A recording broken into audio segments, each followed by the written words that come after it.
sejam bem-vindos a mais uma aula de biologia e hoje a gente vai começar um reino bem legal, tá? A gente vai começar a falar então do reino protoctista, isso mesmo, protoctista. Professora, não era só reino protista, não?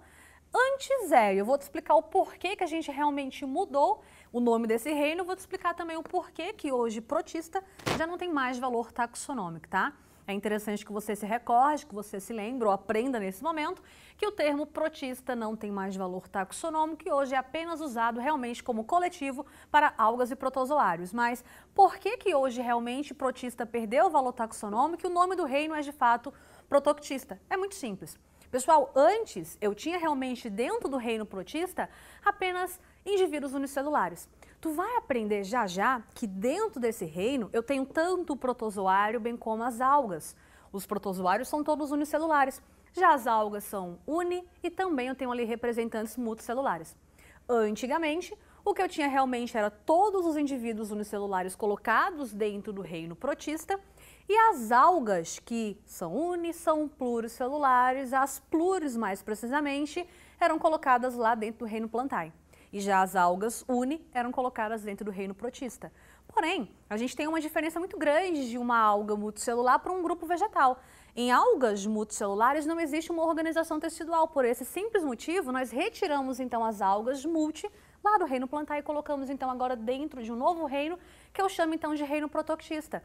Isso é muito simples, é bem tranquilo e já caiu em prova mais de uma vez, inclusive. Então, preciso que você entenda a princípio, isso é o mais importante por enquanto, é que dentro desse reino tem indivíduos pluricelulares ou simplesmente multicelulares, protozoários e algas. Só que os protozoários são todos unicelulares e já as algas são ou multicelulares, mas as algas multicelulares não apresentam uma organização tecidual. Elas vão apresentar realmente uma organização corporal em talo. E depois eu falo sobre isso lá na nossa aulinha de algas, tá? Hoje eu venho para você trazendo aqui característica geral, classificação de protozoário, e depois eu venho no próximo momento trazendo ali as protozooses, que adoram cair em prova. Então, se você realmente quer ser gabaritador de questão no Enem, esse é o nosso objetivo, você tem que manjar protozoose. Pessoal, o ano passado a gente teve uma questão de leishmania. Então a gente pode, quer dizer, ano passado não, perdão, em 2018 mais precisamente, a gente teve uma questão de leishmania, leishmaniose, né? Então a gente pode ter sim alguma outra protozoose voltando a cair em nossa prova, tá? E quando eu conheço realmente as características gerais do protozoário em questão, por exemplo, vamos imaginar que cai ali uma questão de malária ou cai uma questão de doença de Chagas, o mal de Chagas. Se eu reconheço ali o básico do ciclo reprodutivo e se eu reconheço as características gerais daqueles indivíduos em questão, já era. Você vai acertar as questões, tá? É improvável que você erre uma questão sobre isso. Então vamos lá, vamos começar então a falar dos protozoários nessa aula. Estou realmente no reino protoctista. Aqui, como eu já adiantei para vocês, eu tenho realmente os representantes tanto bem como pluricelulares. E os pluricelulares, pessoal, são as algas, tá? Já que todos os protozoários, sem exceção, são todos unicelulares e eucariontes, tá? O termo protista, que perdeu o valor taxonômico e realmente é utilizado hoje como coletivo para algas e protozoários, vem do latim e significa aquele primeiro de todos. Como assim o primeiro de todos? Os primeiros eucariontes, pessoal. A gente falou sobre vírus, que seria um organismo acelular. A gente falou na aula passada sobre as bactérias, sobre as arqueobactérias, que são organismos procariontes, apresentam ali uma célula realmente ser uma organização nuclear. E aqui eu trago para você o primeiro eucarionte. E essa célula eucarionte, pessoal, ela surge pelaquela velha teoria da endossimbiose, tá? Em evolução eu mostro para você como é que vai acontecer essa endossimbiose. Mas são quando bactérias, seres procariontes, seres unicelulares, começam então a englobar outras células unicelulares, de modo que essas outras células unicelulares que foram englobadas acabaram dando origem, contribuindo aí para a formação das organelas membranosas, inclusive que você conhece muito bem. Tá tranquilo por enquanto? Então, protista não tem mais valor taxonômico, é usado como coletivo para algas e protozoários e, vem do latim, significa então o primeiro de todos. O meu objetivo hoje é trabalhar com os protozoários e protozoa, pessoal, também vem do latim e significa, portanto, o primeiro animal. Tanto é que acreditamos que o ancestral comum dos animais são de fato esses organismos, tá? São de fato os protozoários. O que eu preciso realmente saber para eu realmente gabaritar a questão, para fazer uma questão sobre protozoários de forma muito tranquila. Essas condições, esse e o próximo slide são os mais importantes, tá? Então aqui a gente tem, como eu já adiantei para vocês, os protozoários todos sendo unicelulares, formados por uma única célula, e essa célula é uma célula eucarionte, e essa célula sozinha ela faz tudo, ela faz absolutamente tudo. Então a locomoção, respiração, excreção, controle hídrico e reprodução, que geralmente é assexuada, mas eu posso ter sim reprodução sexuada aqui presente, tá? Opa, vai ser tudo realizado por uma única célula. Eu só tenho aqui uma única célula, então tudo de fato é controlado e comandado por esta única estrutura, por essa única célula eucarionte, tá? São heterotróficos, tá? Protozoários, de modo geral, são heterotróficos, ou seja, precisam absorver a matéria orgânica no meio, são capazes de se movimentar por vários mecanismos e a gente vai, inclusive, perceber já que esse modo diferentão aí de movimentação é o grande responsável pela classificação dos organismos, tá? Eu classifico o protozoário de acordo com o seu modo de locomoção. E claro, se eu estou falando de uma célula eucarionte, é claro que as organelas membranosas já estão aqui presentes. Então a gente vai encontrar lisossoma, a gente vai encontrar retículo, a gente vai encontrar organela celular, mitocôndria, cloroplasto, organela celular que apresenta a membrana, o que é clássico de uma célula eucarionte, diga-se de passagem, não é verdade? Outras condições que você realmente precisa entender. A digestão, ela acontece no interior da célula. Aqui eu tenho condicionado a esse organismo uma digestão intracelular. Professora, que meio óbvio, nem tanto, pessoal, porque olha só, quando a gente começa a falar dos fungos, os fungos também são heterotróficos, mas eles são heterotróficos por absorção.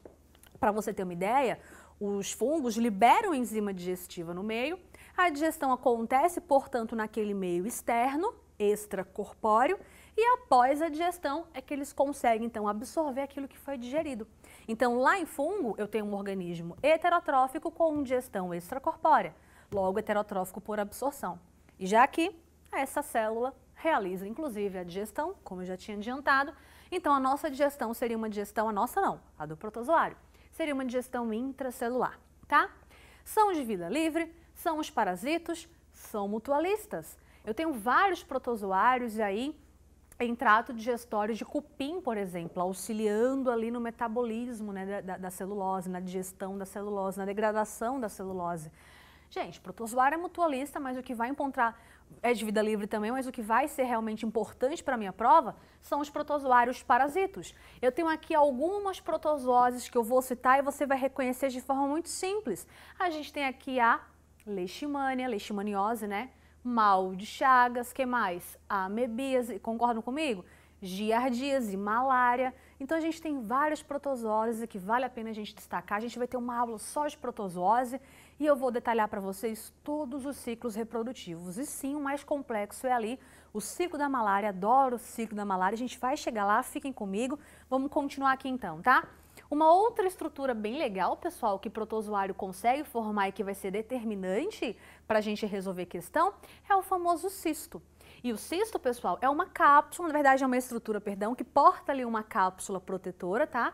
Essa cápsula protetora protege esse indivíduo contra uma desidratação. Então, eu estou te afirmando que esse cisto ele é bastante resistente. Cisto é uma estrutura clássica de resistência de protozoário e que vive aí no meio por algum tempo, tá? Não é tão resistente, não vive por longos tempos como vive o endósporo bacteriano. Mas esse cisto é sim uma estrutura de resistência e que consegue sobreviver em meio externo por um tempo, tá? Algumas semanas aí, umas 2, 3 semanas, depende muito da espécie em questão. Slide extremamente importante, o anterior extremamente importante. E agora eu venho com essa informação que também é bem legal para você, tá, pessoal? Como vocês podem perceber, aqui eu tenho 4 classificações. Sarcodina, que é também chamado de risópoda, flagelata, que é também chamado de mastigófora, temos aqui os cilióforas e temos aqui os esporozoários. Saibam que os protozoários são classificados de acordo com o seu modo de locomoção. Olha para cá como é interessante. Sarcodíleo ou risópodas apresentam os amebócitos como estruturas locomotoras, tá? Então eles realmente vão começar a utilizar essas estruturas para se locomover no meio. É o caso das amebas, que apresentam aquele clássico movimento ameboide, que seriam aquelas projeções que a própria membrana realiza para que eu tenha ali uma movimentação naquele indivíduo. E já os mastigóforos ou flagelatas, como o próprio nome já sugere, eles vão apresentar flagelos como estrutura locomotora. É o caso, por exemplo, do Trypanosoma cruzi, fugiu a palavrinha, mas eu resgatei rápido, tá? É o caso do Trypanosoma cruzi, da Leishmania, da Giardia, são exemplos de mastigóforas, são protozoários que apresentam, nesse caso, pessoal, a presença de um flagelo, tudo bem? Ciliófora, tranquilo, o próprio nome já sugere também. São aqueles indivíduos que vão apresentar cílios como uma estrutura locomotora. E esses cílios são clássicos daquele exemplo bonitinho que adora cair em prova, pessoal, que é o teu famoso paramécio. Paramécio, geralmente, quando cai em prova, cai associado ao processo ali de regulação hídrica. A gente vai falar sobre isso, tomem cuidado com esse tipo de questão. Precisa ali dos conceitos de osmose mais precisamente, tá? Então, aqui a gente tem um sarcodino ou risópoda, que apresentam pseudópodes como estrutura locomotora, flagelato ou mastigófora, que apresentam os flagelos como estrutura locomotora, cilióforas, cílios, é o caso do paramécio, e esporozoário não apresenta estrutura locomotora. Por esse motivo, ele acaba sendo, portanto, um excelente parasito. É o caso do plasmódio, que provoca a famosa malária. E a gente vai ter uma aula legal de malária, tá? Tô ansiosa por esse momento, inclusive. Pessoal, então tá na hora da gente começar a falar dos grupos de forma individual. E nesse momento eu vou acabar realmente representando para você os principais e as condições mais gerais e mais importantes, tá? Eu até assumo que o que é mais importante em relação aos protozoários são esses 3 slides que eu já mostrei anteriormente. E quando realmente for importante, eu vou destacar, ó, isso é importante para a tua prova, isso é importante para o teu Enem. Então, aqueles 3 slides, regulação hídrica, que eu vou mostrar, por exemplo, na ameba e, por exemplo, lá no paramécio, e protozoose. Se você realmente sabe disso, já era, gabarito questão de monte. O resto vem aqui como a título de informação e que acaba, obviamente, que auxiliando para a resolução de algumas questões, sim. Eu estou me preparando para provas cada vez mais específicas e é legal quando a gente realmente entende isso. A gente sobe um pouquinho e quando a gente percebe que a gente tem conteúdo bem legal, assim, bem trabalhado na nossa mente, a gente, quando vai resolver uma questão mais tranquila, mais básica, a gente sente muita facilidade e muita segurança naquilo que a gente está fazendo. Então é por isso que eu faço bastante questão de trazer em relação aos seres vivos, que é uma parte que eu adoro da biologia, gosto bastante desse conteúdo, já falei tanto que vocês já entenderam isso, né? Eu realmente trago alguns conceitos para vocês que eu julgo que realmente é importante, tá? Então, sejam bem-vindos aos risópodas, que como eu já adiantei para vocês, vão apresentar, ó, essas projeções que nós já conhecemos muito bem, que são os famosos pseudópodes, que vão auxiliar aqui na movimentação desses organismos, beleza? Aqui eu tenho uma representação de uma ameba, que é o exemplo mais clássico. E eu consigo realmente perceber, pessoal, que não tenho só ameba como representante aqui não, tá? Projeta para mim, por gentileza. Mas aqui eu tenho as amebas, tenho os foraminíferos e tenho os radiolários e ainda os heliozoários. Fiquem tranquilos, porque o que eu preciso que você realmente reconheça são as famosas e queridas amebas. Perceba aqui, ó, as projeções citoplasmáticas, perceba aqui a formação dos pseudópodes, que auxiliam tanto na movimentação bem como na captura do alimento. Perceba a presença da região nuclear, característica clássica de uma célula eucarionte. E aqui eu apresento, ó, o vacúolo contrátil, pessoal. Aqui eu tenho vários outros organelas, mas eu vou destacar realmente o vacúolo contrátil, que é também chamado de vacúolo pulsátil, tá? Qual seria a função de um vacúolo contrátil ou de um vacúolo pulsátil? Eliminar o excesso de água que entra nesse protozoário por osmose. Vamos imaginar então que essa ameba, por exemplo, ela vive no meio de água doce, tá? Ela é um representante de vida livre, tá? E esse indivíduo, portanto, vive no meio em que há a presença de água doce. Na sua opinião, esse meio, em relação ao protozoário, vai ser hipertônico ou hipotônico? Ou, vamos mudar a pergunta, mas vai dar no mesmo. O protozoário em relação ao meio é hipertônico ou hipotônico? Se você realmente me respondeu que o protozoário seria hipertônico em relação ao meio, perfeito. E osmose, pessoal, nada mais é do que um transporte passivo, em que nesse momento há a passagem do solvente, concordam comigo? Então, osmose nada mais é do que a passagem da água, ou seja, do solvente, do meio hipotônico em direção ao meio hipertônico. Pronto, me perdi, eu não lembro que é um meio hipotônico e não lembro que é um meio hipertônico. Pessoal, no meio hiper, como o próprio nome já sugere, eu tenho mais soluto e, em consequência disso, eu acabo tendo menos solvente. Já lá no meio hipotônico, eu acabo tendo menos soluto. Já, sem medo de errar, em consequência disso, acabo tendo mais solvente. E osmose é a passagem, portanto, do solvente, é um transporte passivo. Então, a água ela vem de onde há uma maior concentração em direção a onde há uma menor concentração, sem gasto de energia. Então, se esse protozoário é um protozoário de água doce, ele vai começar a ganhar água por osmose. Ganha água, vai ganhar água, vai entrar água pra caramba, mas essa célula não vai explodir. Porque esse vacúolo contrátil, que é também chamado de vacúolo pulsátil, começa então a eliminar esse excesso de água, por transporte ativo, nesse caso, gastando energia. Então, essa função, ela adora cair em prova e, pelo amor de Deus, não esqueçam disso não, pessoal. Protozoários de água doce geralmente apresentam aqui, tá, de vida livre, que vive em ambiente de água doce, apresentam aqui o vacúolo contrátil, que é também chamado de vacúolo pulsátil, e que eliminam o excesso de água que acabou entrando aqui por osmose, tá? E eu poderia aqui te representar essa bonitinha ameba, e aqui a gente consegue perceber, projeta para mim por gentileza, aqui a gente consegue perceber a locomoção e ao mesmo tempo a captura de alimento por esse indivíduo. Aqui a gente tem uma partícula sólida que será capturada por esses pseudópodes e aqui eu consigo perceber a clássica formação do fagossomo. Concordam comigo? Eu tenho aqui uma endocitose. Como é uma endocitose de uma partícula sólida, eu classifico essa endocitose como fagocitose. Joinha? Tenho aqui a presença dos lisossomos, que ao encontrar esse fagossomo, formará então o meu lisossomo secundário que vai digerir essa partícula então que foi absorvida. Concordam comigo? Tenho aqui a formação agora de um resíduo, vacúolo residual, né?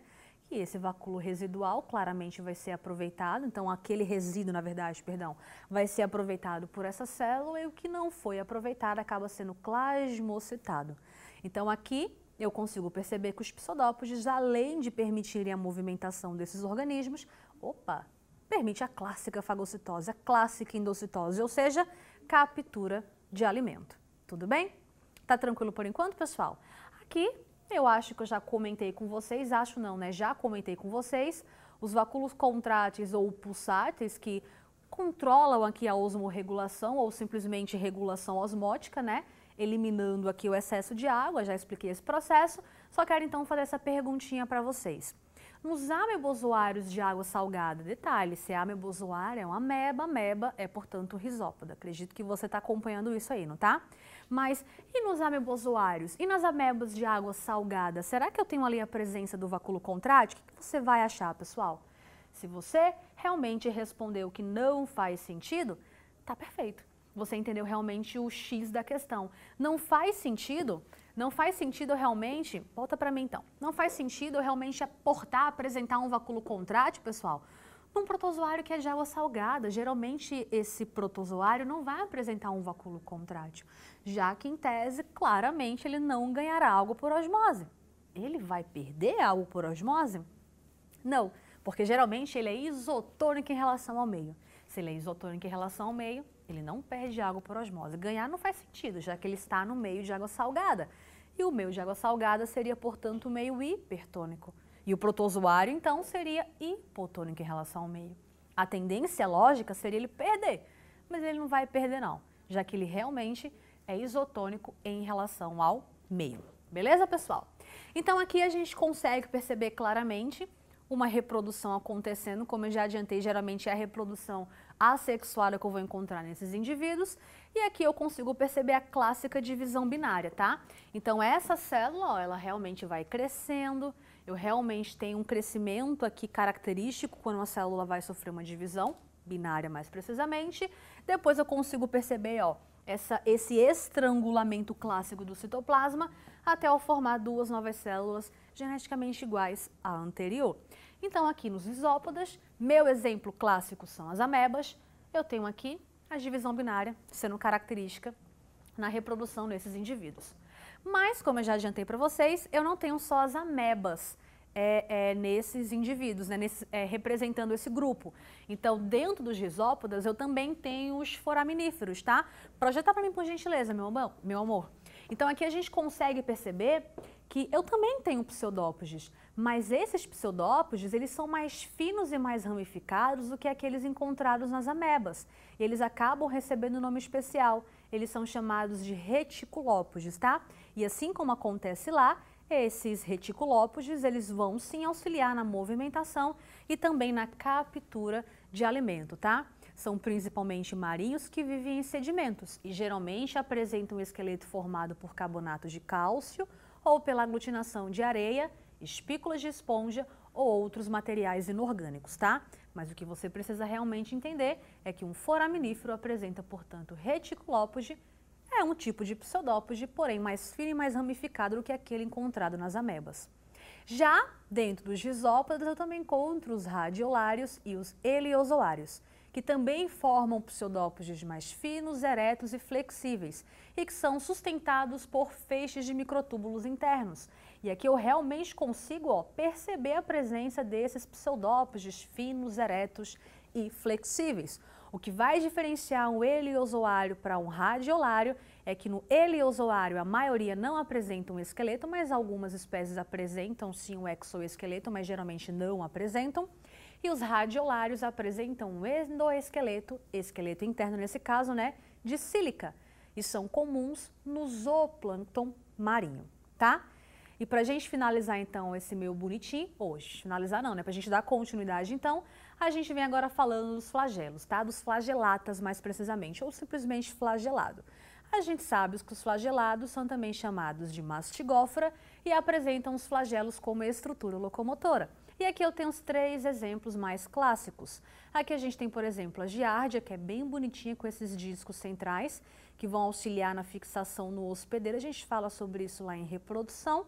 A gente tem aqui o tricomonas, pessoal, que vai provocar aí uma parasitose, também uma protozoose, né, o tricomonas vaginalis, que a gente comenta sobre ele também lá na nossa aula de protozoose. E aqui a gente tem o Trypanosoma cruzi, que talvez seja um dos exemplos mais famosos dos flagelatas, tá? E é claro, são organismos que apresentam flagelo como estruturas de locomoção e também para captura de alimento, tudo bem? Eu tenho aqui, os diplomonadinos e os parabasálios, sendo aí representantes dos grupos dos flagelatas. São protozoários sim que apresentam a modificação na mitocôndria. A gente vai encontrar aqui, pessoal, a mitocôndria que perdeu a sua capacidade de realizar a respiração celular. Aqui o que eu vou realmente encontrar são 2 organelas que são derivadas dessa mitocôndria, que é o famoso hidrogenossomo e o famoso mitossomo. Tranquilo? Os hidrogenossomos geram ATP de forma anaeróbica a partir do piruvato e liberam gás hidrogênio. Eu encontro, por exemplo, nos parabasálios, tá? Então, os parabasálios apresentam os hidrogenossomos, que são essas organelas que acabaram sendo derivadas, se formaram aí a partir da mitocôndria, tudo bem? E aqui a gente tem os mitossomos, presentes então nos diplomonadinos, que são organelas capazes de realizar a maturação de proteínas que contêm ferro e enxofre. E aqui a gente tem representado aí, por exemplo, pessoal, é um parabasálio, tudo bem? É a giardia, inclusive, tá? Pessoal, e aqui a gente tem, os cinetoplastídeos. Aqui é o exemplo clássico, bonitinho do nosso Trypanosoma cruzi, tá? Essas formas, por enquanto, de epimastigota, tripomastigota e amastigota, por enquanto não vai importar pra gente. Eu só preciso que você entenda que o cinetoplastídeo, são protozoários que são caracterizados pela presença de uma única e grande mitocôndria, tá? E na base desse flagelo a gente vai acabar encontrando uma dilatação clássica, que é onde eu encontro essa grande quantidade de DNA. A essa região da mitocôndria, que é rica em DNA, acaba sendo chamada, portanto, olha para cá, de cinetoplasto. Logo, quem tem cinetoplasto acaba sendo classificado como cinetoplastídeo, tá?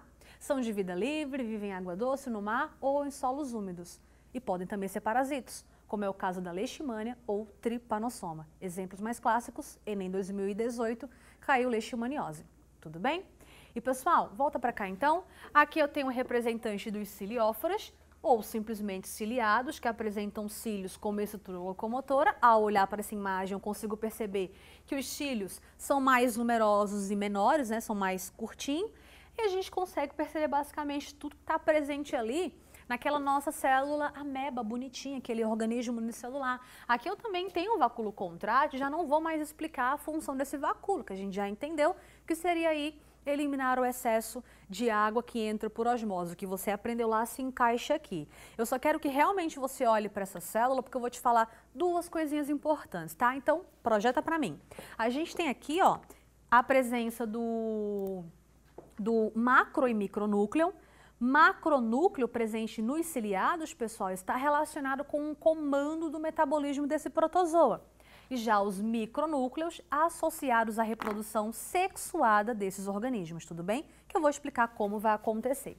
Aqui eu consigo perceber ainda a presença de um citóstoma e a presença de um citopígio. O que significa isso? O citóstoma é como se fosse uma espécie de boca, tá? Uma boca celular. Então, o alimento, ele realmente entra por esse citóstoma, cai então nessa citofaringe, o alimento aqui então é englobado, ó, forma-se, portanto, aqui esse vacúolozinho digestivo que se desprende e fica livre na região citoplasmática. Então, o alimento entra pelo citóstoma, cai na citofaringe, forma-se esse vacúolozinho que se desprende, ó, ficando livre na região citoplasmática. Após a digestão, que eu já falei para vocês que é intracelular, aquele resíduo é reaproveitado pela célula ou eliminado, né? Na verdade, já tenho parte sendo reaproveitado e parte sendo, portanto, ó, eliminado por esse ânus celular, que eu chamo de citopígio. Tranquilo? Tá de boaça? Mas o que eu realmente vou destacar aqui agora é o macro e o micronúcleo. Macro, comanda o metabolismo dessa célula, e o micronúcleo, reprodução sexuada, que acontece dessa forma. Olha como vai acontecer. Aqui a gente tem a presença dos macro, tá vendo? Aqui eu tenho 2 protozoários, 2 paramécios, mais precisamente, que é um representante dos ciliados. Tenho aqui, ó, os 2 macro e os 2 micronúcleos. Opa, mas em cada célula há um micro e um macro, como vocês podem perceber. Tá tranquilo? O que a gente consegue perceber é que ocorre uma união desses 2 paramécios.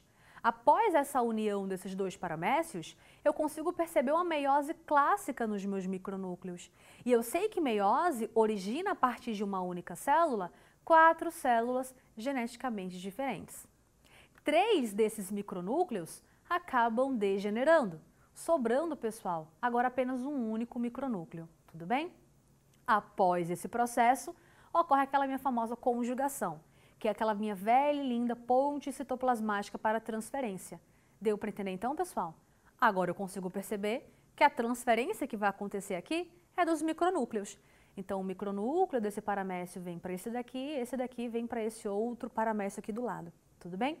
Após essa troca, ocorre uma fusão dos micronúcleos e recombinação. É por isso que eu tenho aqui uma reprodução sexuada, já que há mistura de material genético, tá?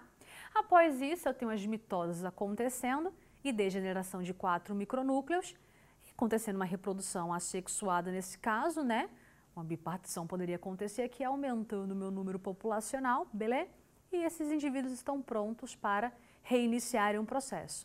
Confesso que essa reprodução, dessa forma tão detalhada, não é tão importante para a sua prova, não. Mas ela está aí a título de informação. E só para a gente finalizar, finalmente eu cheguei nos esporozoários e como eu já adiantei para vocês, são aqueles representantes que não apresentam a estrutura locomotora e o exemplo mais famoso que eu tenho nesse grupo são os famosos plasmódios, tá? A gente tem aqui o plasmódio, pessoal, sendo o grande agente etiológico da malária, aquele que provoca a malária. A gente vai ter uma aula sobre esse ciclo, fiquem tranquilos. E o que vai realmente caracterizar esse protozoário é que são protozoários heterotróficos, não apresentam, como eu já falei para vocês, uma estrutura que permite esse deslocamento, obtém alimento principalmente por absorção ou pinocitose, mas apresentam esse lindo complexo apical. E esse complexo apical, pessoal, ele realmente é uma estrutura que está totalmente relacionada ao processo de ou penetração ou fixação deste parasito na célula do hospedeiro, que no caso da malária poderia ser nas suas células de fígado ou nas suas hemácias, tendo ali uma fase que eu chamo de fase pré-eritrocítica e fase eritrocítica. A gente vai comentar isso lá nas protozooses, tudo bem? E esporogonia, eu vou destacar para vocês bem mais detalhado lá nas nossas aulas de protozoose, mas só quero que vocês saibam que é um exemplo clássico de reprodução assexuada aqui presente, tá? Então, ó, após a fecundação forma-se um zigoto. Dentro desse zigoto, pessoal, eu tenho realmente meiose para a formação de esporozoítos. Eu tenho aqui várias e várias divisões nucleares para depois eu vir com várias e várias divisões citoplasmáticas, tá? Para formar vários esporozoítos para reiniciar o ciclo. Então, vou pedir um pouco de paciência para vocês, já que a esporogonia eu vou destacar na nossa aula de protozoose, que vai fazer mais sentido lá, tudo bem? Mas fiquem sabendo aí que a esporogonia é, de fato, uma reprodução assexuada clássica de esporozoário, tá? Destaco lá em protozoose.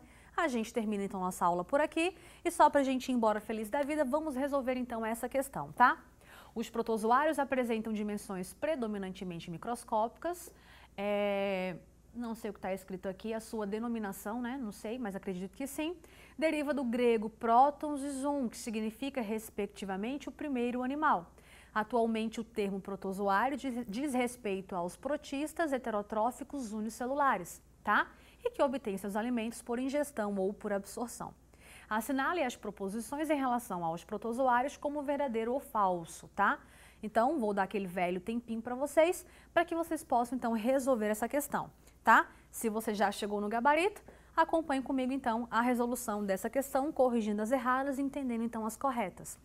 Os protozoários marinhos, assim como os parasitos, não possuem vacúolo pulsátil. A gente comentou isso, não comentou? Uma vez que são isotônicos em relação ao meio, ou seja, sua concentração é semelhante à da água salgada. Verdadeiríssima, concordam? Há espécies de protozoários de vida livre que vivem em água doce, no mar em regiões úmidas, e também espécies simbióticas. Ainda não foram identificadas espécies de protozoários que são parasitos, mas de jeito nenhum. Temos aqui a tripanossoma, o tripanossoma, que provoca o mal de Chagas, leishmania, que provoca a leishmaniose. Grande erro absurdo nessa questão. Os protozoários podem utilizar diferentes estruturas para obtenção de alimentos, como os pseudópodes, no caso dos risópodas, cílios, no caso dos cilióforas, flagelos, no caso dos flagelatas ou simplesmente mastigóforas, né? Incorporando os alimentos por absorção ou ingestão, alimentando-se de matéria orgânica e também de micro-organismos como bactérias, algas e outros protozoários. Tá? Inclusive aí aquela dúvida para quem estava se perguntando até então do que os protozoários se alimentam. Gabarito da questão, pessoal, verdadeiro, tá? E já a malária é uma doença provocada pelo protozoário plasmódio, que parasita as células sanguíneas e células hepáticas. A gente vai falar sobre isso lá em malária, mas nessa aula eu já comentei isso, não é já? Então dá pra gente fazer. Dos seres humanos, causando acessos febris conhecidos como tremedeira ou batedeira. Relaxem. A gente vai falar sobre isso, mas sim, um dos principais sintomas da malária são sim excessos febris, que inclusive é uma febre intermitente, tá? Pessoal, apresentei com muita alegria para vocês os protozoários e na minha próxima aula eu volto então com as protozooses, depois eu venho com algas, terminando protoctista, entrando em fungo e aí sim a gente tá lindo, leve, solto, né? Preparadíssimos para entrarmos em zoo, comparando então ali com a nossa fisiologia humana, tá? Um beijo para vocês, pessoal, foi um prazer tê-los aqui, espero que vocês tenham gostado. Peguem aí o que foi útil, o que foi agradável e tenham um excelente dia. Beijo, beijo, até a próxima, se Deus quiser. Obrigada por estarem comigo. Tchau!